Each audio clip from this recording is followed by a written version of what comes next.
लड़कियों के स्कूल में आने वाली टीचर इंतहाई खूबसूरत और तालीमी तौर पर भी मजबूत थीं, लेकिन उसने अभी तक शादी नहीं की थी। एक दिन तमाम लड़कियां उसके गिर्द जमा हो गईं और मजाक करने लगीं कि मैडम, आपने अभी तक शादी क्यों नहीं की।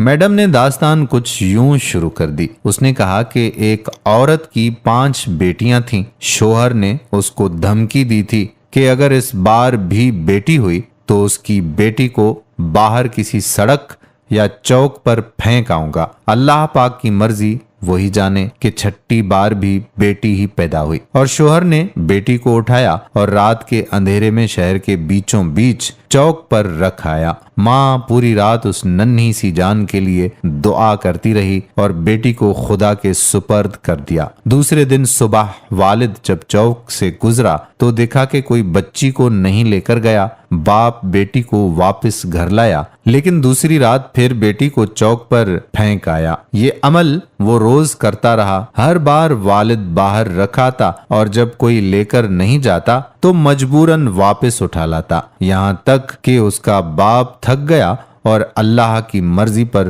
राजी हो गया। फिर अल्लाह ने कुछ ऐसा किया कि 1 साल बाद माँ फिर पेट से हो गई और इस बार उनके यहाँ बेटा पैदा हुआ। लेकिन चंद दिन बाद बेटियों में से एक की मौत हो गई, यहाँ तक कि माँ 5 बार पेट से हुई और 5 बेटे हुए, लेकिन हर बार उसकी बेटियों में से एक इस दुनिया से चली जाती। सिर्फ एक ही बेटी जिंदा बची और वो वही बेटी थी जिससे बाप जान छुड़ाना चाहता था। माँ भी इस दुनिया से चली गई और इधर 5 बेटे और एक बेटी सब बड़े हो गए। टीचर ने कहा कि पता है वो बेटी जो जिंदा रही कौन है? उसने कहा वो मैं हूँ और मैंने अभी तक शादी इसलिए नहीं की कि मेरे वालिद इतने बूढ़े हो गए हैं कि अपने हाथ से खाना भी नहीं खा सकते और दूसरा कोई नहीं जो उनकी खिदमत करे, बस मैं ही उनकी खिदमत किया करती हूँ। और वो 5 बेटे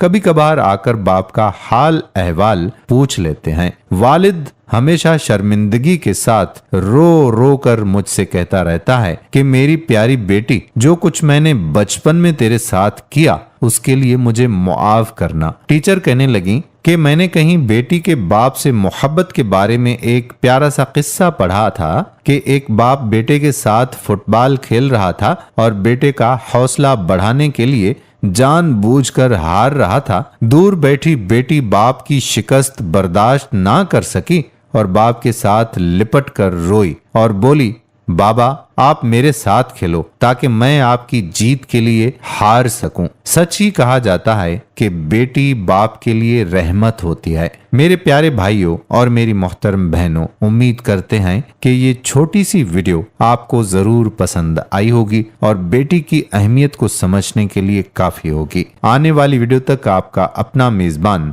कादिर बख्श कल्होड़ो आपसे इजाजत चाहता है। अल्लाह हाफिज।